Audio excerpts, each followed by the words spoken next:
अस्सलाम वालेकुम व्यूअर्स, मैं हूं समीना पाशा। उम्मीद है आप लोग खैरियत से होंगे। व्यूअर्स, कुछ अहम खबरें और अपडेट्स लेकर इस व्लॉग में आपके सामने हाजिर हैं जनाब। खबरें इंपॉर्टेंट हैं क्योंकि अलीमा खान साहिबा, उज़मा खान साहिबा को आज फिर अदालत में पेश किया गया है। मज़ीद 15 रोज़ का जिस्मानी रिमांड तलब किया है पुलिस ने। क्या मिलेगा या नहीं, इसके ऊपर थोड़ी देर में फैसला आ जाएगा। जब तक आप देख रहे होंगे व्लॉग, शायद फैसला आ भी चुका हो, लेकिन इस मौके पर अलीमा खान साहिबा की गुफ्तगू काफ़ी इंटरेस्टिंग, वो आपके साथ शेयर करेंगे। इसके बाद इमरान खान साहब के हवाले से कुछ डिस्कशन करेंगे। क्या इस वक्त चल रहा है पीटीआई में, किस तरह से लोग इसके ऊपर रिस्पॉन्ड कर रहे हैं जो 15 अक्टूबर के एहतजाज की कॉल दी है, और क्या तैयारी इस सिलसिले में की जा रही है। इसके साथ साथ आज एक अहम दिन है जी, 12 अक्टूबर का, इसके ऊपर भी थोड़ी बात करेंगे। और काजी साहब जो हैं वो जा तो रहे हैं, लेकिन उनकी जगह आ कौन रहा है उसका नोटिफिकेशन नहीं आ रहा। ये सारी चीज़ जुड़ी हुई है एक तरमीम के साथ, और इस तरमीम में मौलाना फजल रहमान साहब ने बज़ाहिर लगता है कि हुकूमत के साथ अच्छी खासी गेम कर दी है। कैसे, आपके साथ तफसीलात शेयर करते हैं। तो ये सब कुछ है। और एक जो आपको याद होगा, पिछले दिनों एहतजाज में एक कांस्टेबल जो है वो जाँ बहक हो गया था इस्लामाबाद पुलिस का, और उससे मुतालिक पहले इनकी तरफ से, यानी पुलिस वालों की तरफ से, हुकूमत की तरफ से ये दावा किया गया कि जी इसको तो तशद्दुद का निशाना बनाया गया, जबकि उसी रोज़ की वीडियो मौजूद है उनके बेटे की, जिसने ये कहा कि उनकी तबीयत ख़राब हुई, नेचुरल डेथ थी उनकी, और एक जो तबीयत उनकी ख़राब हुई आंसू गैस की वजह से, वो ऑलरेडी हाई ब्लड प्रेशर के मरीज़ थे वगैरह। तो उसके बाद अब इस सारी सूरत हाल को किस तरह पीटीआई के अगेंस्ट टर्न करने की कोशिश की गई है, ये भी आपके साथ शेयर करते हैं। आपसे रिक्वेस्ट है कि चैनल को सब्सक्राइब कर लें अगर अभी तक सब्सक्राइब नहीं किया। तो सबसे पहले जी यहाँ से ही बात शुरू करते हैं। इमरान खान साहब के हवाले से आज के दिन तक भी कोई खबर सामने नहीं आ सकी, ना उनसे किसी मुलाकात किसी की करवाई गई, और अभी तक भी जो पीटीआई है, जो पीटीआई के वर्कर्स हैं और अवाम हैं, किसी को कुछ नहीं मालूम कि वो कैसे हैं, कहाँ हैं और खैरियत से हैं या नहीं। अलबत्ता ये खबर ज़रूर आ रही थी कि अब उनकी जो कान की दर्द है वो शायद पहले से बेहतर है। सुपरिटेंडेंट अडयाला जेल का भी एक स्टेटमेंट आज मैंने अखबार में देखा है। उन्होंने भी एक तसल्ली दी है कि जी सब ठीक है, उनके ऊपर कोई सख्ती नहीं हुई, और वो बदस्तूर अपनी एक्सरसाइज भी कर रहे हैं। बदस्तूर उनको तमाम जो चीज़ें पहले से मुहैया की गई थी वो उनके पास हैं, तमाम आसाइशें, वर्ड उन्होंने यूज़ किया हुआ था आसाइशें, तो वो भी उन्हें दस्तयाब हैं। तो ये उनकी तरफ से एक क्लैरिटी ज़ाहिर है, लेकिन वो तो एक ऐसा मौक़िफ़ है जिसके ऊपर यकीन नहीं किया जा सकता जब तक कि ख़ुद इमरान खान साहब की वकला या उनकी फ़ैमिली में से कोई आकर इस हवाले से वाज़े नहीं देता किसी किस्म का स्टेटमेंट, तो उस वक्त तक ये बेचैनी तो लोगों की बरकरार है। लेकिन इस हवाले से अब जो 15 अक्टूबर के एहतजाज की कॉल दे रखी है, इसके ऊपर अलबत्ता अभी तक डिस्कशन जारी है।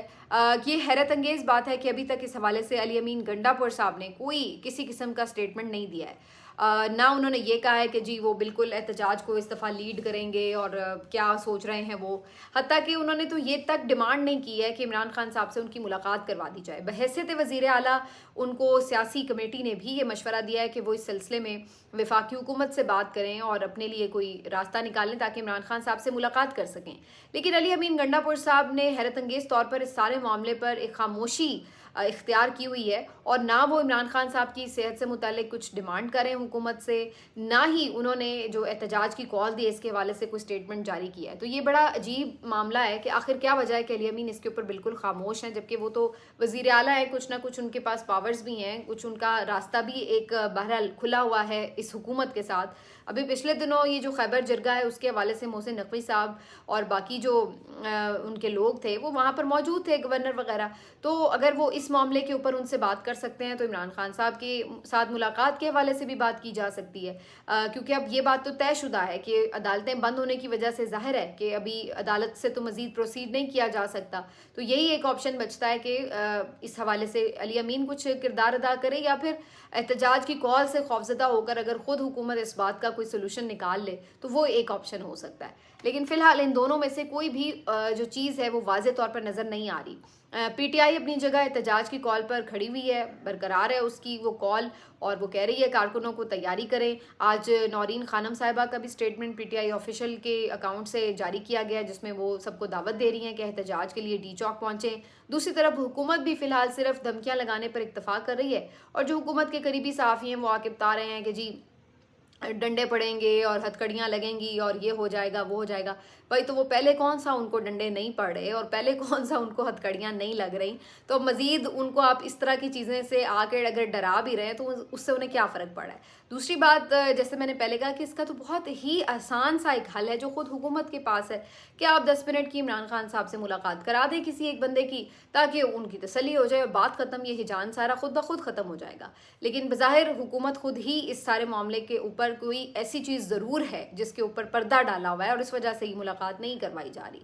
और ये एक हैरत अंगेज़ बात है, इसी वजह से ये तशवीश ज़्यादा बढ़ रही है कि आखिर ऐसा भी क्या है कि इतने बड़े एहतजाज को गले डलवा रही है हुकूमत, लेकिन ये नहीं कर रही कि एक छोटी सी मुलाकात करवा के बात ख़त्म करे। तो इससे और ज़्यादा जो तशवीश है वो बढ़ जाती है कि ज़रूर कुछ ऐसा है जिसको छुपाने की कोशिश की जा रही है, लेकिन वो क्या है अभी तक इस हवाले से कोई जो चीज़ है मुसद्दिक़ा वो सामने नहीं आ सकी है।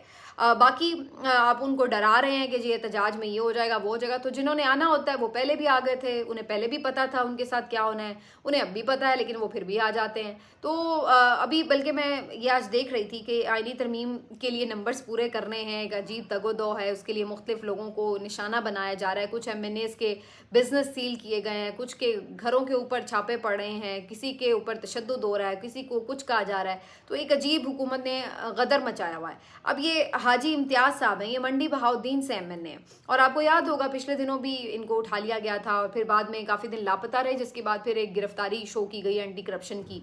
अब इनके इस्लामाबाद में जो F7 में घर है वहाँ पर कल रात रेड किया गया, और उसके जो आप अगर मनाजिर देखें और तस्वीर देखें तो वो बहुत ही ज़्यादा हौलनाक हैं कि वहाँ पर जो मौजूद स्टाफ था उसको, मुलाजमीन को किस तरीके से मारा पीटा गया, तशद्दुद किया गया है, उसकी सारी जो तस्वीरें हैं वो आज सोशल मीडिया पर वायरल हैं। तो मैं यही सोच रही थी कि भाई एक जानिब आप ये कहते हैं कि जी ये लोग एहतजाज ना करें, और आप दूसरी तरफ उन्हें एहतजाज करने के लिए बार बार रीज़न्स भी मुहैया कर देते हैं। भाई ठीक है, आप उनके जो भी लोग हैं वो जो आपके साथ नहीं हैं उसको आप क्या इस तरीके से अब आईनी तरमीम के लिए नंबर कन्वर्ट करेंगे अपने लिए कि उनके लोगों के घरों पर छापे मारेंगे और मारपीट करेंगे। तो ये एक अजीब वहशत और एक फस्तायत का अमल है जो कि इस वक्त जारी है, और हैरत अंगेज़ तौर पर बहुत से लोग जो एक कॉल जो एहतजाज की दी है PTI ने उसको तो कंडेम करते हैं, लेकिन ये जो सामने खुली वहशत है, बर्बरियत है, जुल्म है, तशद्दुद है, उसको कंडेम नहीं करते। और इसी बात पे मैं बार बार हैरान भी होती हूँ कि या तो ये होना कि आप इसको भी साथ कंडेम कर रहे हैं और फिर आप ये डिमांड भी करें कि जी PTI को भी चाहिए ये ना, तो फिर भी बात में एक वज़न आ जाता है। लेकिन इस पे आप आंखें बंद कर रहे हैं और उसके बाद वो अगर कोई किसी जुल्म के ख़िलाफ़ आवाज़ उठाएं, एहतजाज की सदा दें, तो आप कहें कि जी ये तो इंतशारी हैं, ये हैं। अब ये वही SCO समिट के ऊपर ये जो सारा इन्होंने माहौल बनाया हुआ है, आज उज़्मा साहिबा और अलीमा खान साहिबा को जब अदालत में पेश किया गया तो अलीमा खान साहिबा ने बड़ी दिलचस्प बात की। उन्होंने कहा देखिए, आपके मुल्क में खाने को रोटी पूरी ना हो और आप इस्लामाबाद को फूलों से सजा दें और ये समझें कि सब अच्छा है, तो क्या उससे सब अच्छा हो जाता है? तो ये एक धूल झोंकने के मुतरादिफ बात है। आप लोगों को मार रहे हैं, अगवा कर रहे हैं, और आप शंघाई ताउन वालों को ये आके बता रहे हैं, मुख्तलिफ वफूद को, सरबराहान को, कि जी हमारे मुल्क में तो सब अच्छा है, देखें जी फूल हैं, देखें जी लाइटिंग है, और आप उनको एक जाली सी, मसनूई सी पिक्चर बना के दिखा देंगे और लोग आके सरमायाकारी कर लेंगे। तो आप कौन से दौर में रहते हैं? क्या उन्हें एक्चुअल पोजीशन नहीं पता है कि आपके मुल्क में तो सिटिंग पार्लियामेंटेरियंस महफूज नहीं हैं? वो बेचारे छुप छुपा के बैठे हुए हैं कि जी हमें, यानी इस किस्म की इस मुल्क में जमहूरियत है कि जो बेचारे अरकान पार्लियामेंट हैं वो अपनी जान बचाते फिर रहे हैं कि हम किसी तरफ साइड पे हो जाएं, वरना ये हमें कोई उठा के ले जाएगा, कोई हमें गिरफ्तार कर लेगा, कोई अगवा कर लेगा और हमसे तरमीम के ऊपर ज़बरदस्ती फिर वोट डलवाया जाएगा। तो ये तो आप लोगों के मुल्क में जमहूरियत की हालत है, और दूसरों को आप ये जाली पिक्चर्स और मसनूई तरक्की और मसनूई अमन दिखाने की जो कोशिश कर रहे हैं, ये ऐसे मुमकिन नहीं है। इनके पास दो ही तरीके हैं, या तो ये एक मसनूई तरीके से चीज़ें दिखाने की कोशिश करते हैं, ये वाला फार्मूला पंजाब हुकूमत ने भी पकड़ा हुआ है कि बस एक आर्टिफिशियल सी वीडियो बनाई और उसके बाद बता दिया कि एकदम तरक्की आ गई है। तो एक तो ये तरीका है, और दूसरा तरीका इनके पास ये है खामोश करने का कि जी डंडे के ज़ोर से खामोश कर लो और ये दिखा दो कि सब ठीक है। तो डंडे के ज़ोर से तो फिर नहीं होता। अब आप एक बहुत रिसेंट एग्जाम्पल देख लें कि खैबर पख्तूनख्वा में ये जो अमन जरगा होना था, इसको आप रोकने की कोशिश कर रहे थे। इस पर बहुत से लोग तनकीद भी करते हैं कि जी उनके जो मुतालबात हैं वो जायज़ नहीं हैं, वो पाकिस्तान मुखालिफ नारे लगाते हैं। ये तमाम बातें अपनी जगह बिल्कुल दुरुस्त हैं कि ये तो बिल्कुल हमारे लिए भी बड़ा तकलीफ दे होता है अगर कोई पाकिस्तान के ख़िलाफ़ नारे लगाए। लेकिन सवाल ये कि चलिए वो तो गलत कर रहे हैं, मान लिया, लेकिन पहले तो ये डिग आउट करना पड़ेगा कि इस नहज पे बात क्यों पहुंची है। पहले तो ये चीज़ है। दूसरी बात ये है कि जो उनके अंडर द कॉन्स्टिट्यूशन जायज़ मुतालबात हैं उन पे बातचीत की जा सकती है। अगर आप ये कहें कि जी हमने अब इनके खिलाफ बंदूक उठानी है, हमने इनको बैन करना है, हम इनको मारेंगे, हम इनको ये करेंगे, तो इसका मतलब आप एक नई जंग छेड़ें। मैं ये क्यों कह रही हूँ? मैं ये इसलिए कह रही हूँ कि ज़रा आप उस जरगे के मनाजिर देख लें, कितनी बड़ी तादाद है लोगों की जो वहाँ पर उस वक्त मौजूद है। तो आपने अगर इन लोगों को इस तरीके से डंडे के ज़ोर से काबू करने की कोशिश की तो ये आपके हमायत में नहीं जाएंगे, ये आपके खिलाफ ही जाएंगे। अभी तो ये बात करना चाहते हैं ना, जरगा करना चाहते हैं, मतलब बात करना चाहते हैं। जब आप इनके ऊपर गोली चलाएंगे तो फिर वो भी हथियार उठाएंगे, तो क्या वो फिर ज़बरदस्ती आप उनको अपने साथ रख पाएंगे?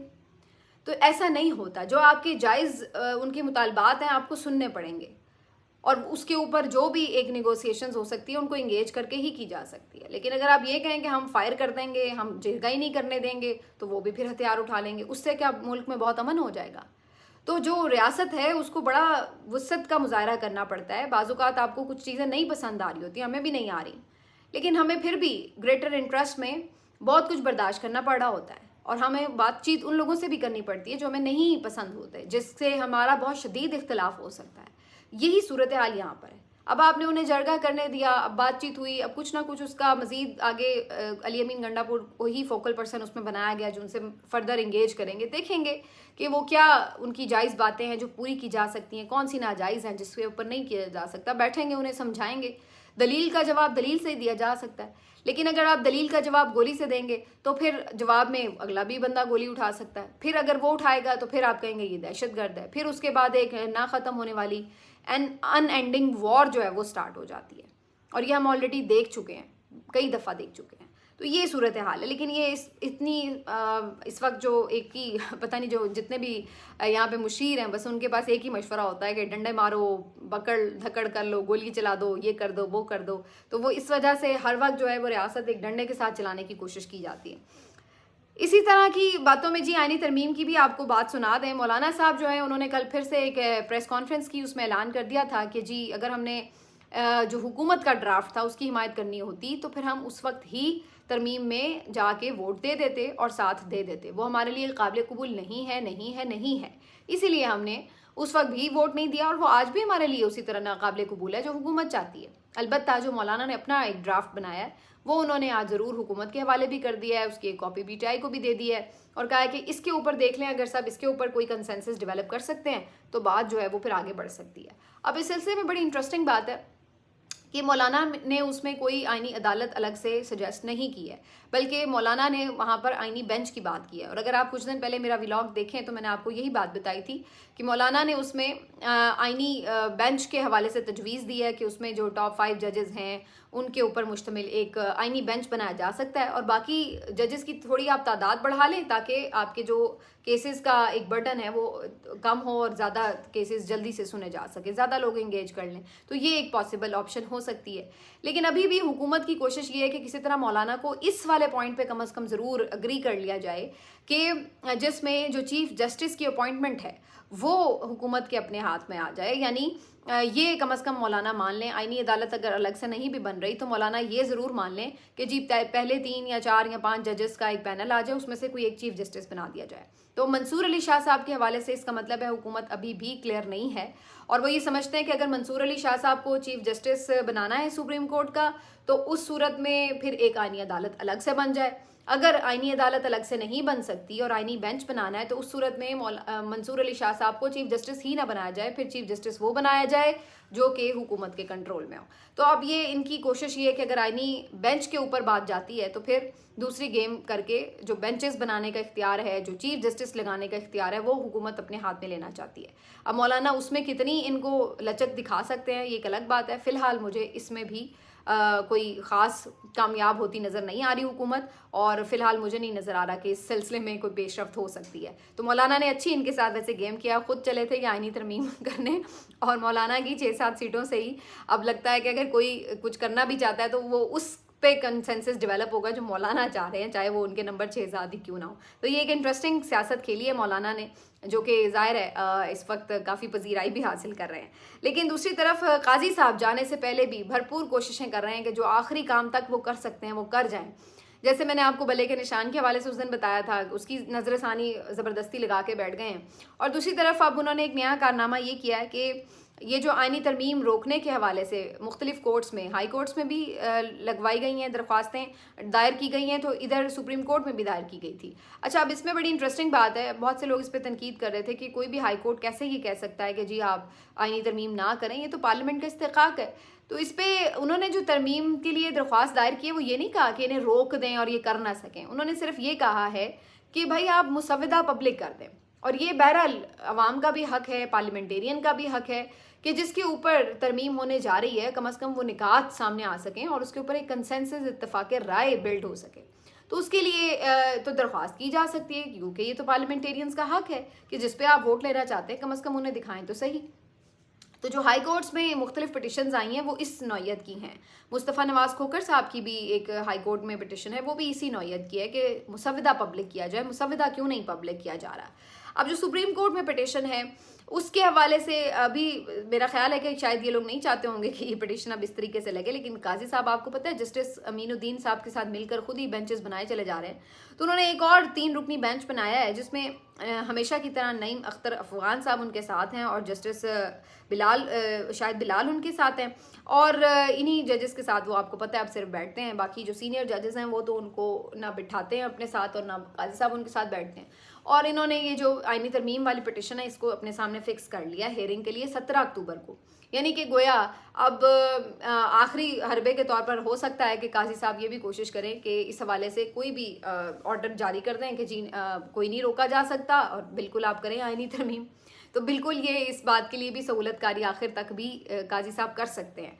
लेकिन दूसरी तरफ अगर देखा जाए तो जो एक रिवायत नज़र आती है वो ये होती है कि अगर हाई कोर्ट्स में कोई पिटिशन होती है तो आमतौर पर सुप्रीम कोर्ट उसके ऊपर फौरी तौर पर कोई फैसला जारी नहीं करती और वो कहती है कि चूंकि अभी हाई कोर्ट में बात ज़ेरे इल्तवा है तो वहाँ से एक दफ़ा फैसला आ जाए तो फिर उसको सुप्रीम कोर्ट में आप चैलेंज कर लें आके, अगर आपको कोई एतराज़ है। आमतौर पर तो यही रवैया होता है, लेकिन जहाँ काजी साहब हों तो फिर वो कहाँ रीत रिवायत और कानून और आइन को मानते हैं, वो फिर वो कहते हैं कि जो मुझे कहा जाएगा मैं तो वो कर दूंगा। तो काजी साहब जो हैं वो उन्होंने 17 अक्टूबर को लगा दी है ये दरख्वास्त। तो देखिए काजी साहब इसमें अब क्या हुकूमत को हेल्प आउट करते हैं।